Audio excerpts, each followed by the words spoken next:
Siamo in compagnia di Mauro Braidot dell'azienda agricola Montalbano. Abbiamo parlato di molti vitigni del nostro territorio, sappiamo che Mauro è un amante dei vini rossi e quindi partiamo direttamente con i vini rossi e biologici, perché l'azienda Montalbano è specializzata e focalizzata sul biologico. Bene, buongiorno, sì, è vero, mi avete scoperto, io sono un amante dei vini rossi, da sempre, il vino rosso fin da ragazzino mi ha sempre affascinato. Proprio per il suo procedimento, diciamo, di produzione, no? Dalla vinificazione fino all'affinamento e poi anche l'invecchiamento, perché poi l'invecchiamento a me piace, mi piace seguirlo Fa e mi piace. invecchiamento in botte? Facciamo invecchiamento in botte. E anche qui a Savorniano, nonostante non sia proprio, diciamo, riconosciuto come territorio da vino rosso, più da vini bianchi chiaramente, no? Che terreni leggeri, no? Medio impasto, e quindi almeno noi siamo nel basso, non siamo sulla collina. E per questo i nostri vini rossi hanno bisogno comunque anche del passaggio in botte, perché soprattutto nelle botti di rovere grandi, non nelle barrique piccole, con questa microossigenazione prendono questa struttura che un po' gli manca, perché qui il terreno ci dà dei vini fruttati ma non di corpo, e quindi il legno ci aiuta a strutturare poi e dargli quella persistenza poi in bottiglia quando vai a berlo, che ti rimanga anche dopo. E quindi non c'è solo frutto aroma, ma poi c'è anche persistenza.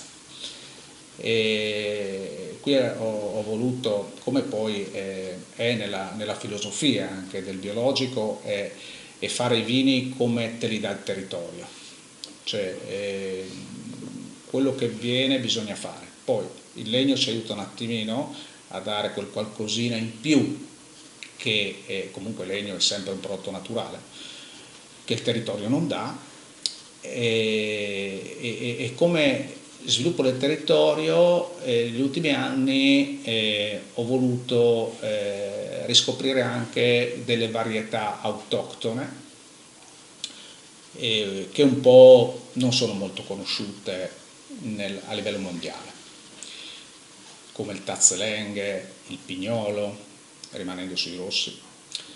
Ma lo stesso refosco del peduncolo rosso non è così conosciuto, e da noi il refosco è il nostro cavallo di battaglia.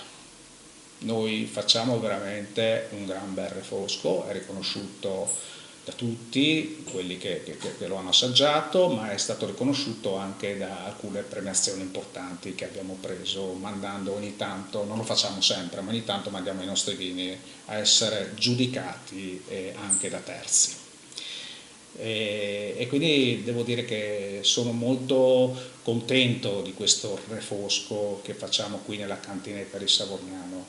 Poche bottiglie, non ne facciamo più di 2000 bottiglie all'anno, però viene un gran bel vino rosso. In degustazione questo refosco com'è? Allora, dipende dall'annata, dipende dal momento di degustazione. Diciamo che il percorso è questo. Dopo la vendemmia fa circa 12-14 mesi in botte grande di legno, e poi dopo il bottigliato rimane 6 mesi circa in affinamento in bottiglia, quindi diciamo che noi partiamo già ad assaggiare un refosco di una vendemmia di 2 anni precedenti.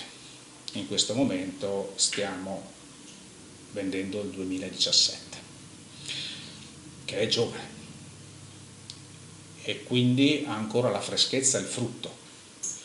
Poi, mentre vai verso l'invecchiamento, allora evolvono le spezie, e quindi perde un po' il frutto e evolve la spezia, quindi vai su una complessità completamente diversa.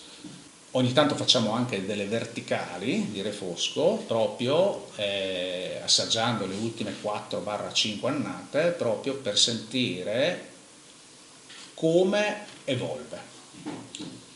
Molto interessante. E siccome in mezzo abbiamo avuto anche la fortuna di avere un'annata non felice come il 2014, dove non abbiamo prodotto, ma abbiamo comunque voluto fare una piccola parte anche per far vedere come durante un'annata non buona un vino non viene. Questo contro anche a quelli che dicono che ogni anno fanno dei vini che valgono 3 bicchieri al Gambero Rosso o da qualche altra parte. Quindi noi abbiamo in mezzo alla degustazione, ci mettiamo il 2014, lo teniamo solo perché non è in vendita, ma lo teniamo solo per la degustazione. E tutti, anche gli inesperti, i meno esperti, riescono a capire che quella, anche alla cieca, che quello, ma questo non è buono. Quella non è un'annata buona per fare refosco in questo modo. Puoi fare altri vini, non questo. Bene, ci ha incuriosito e sicuramente verremo ad assaggiare il refosco e a visitare la tua cantina. Ringraziamo Mauro Braidot dell'azienda Montalbano. Grazie a voi.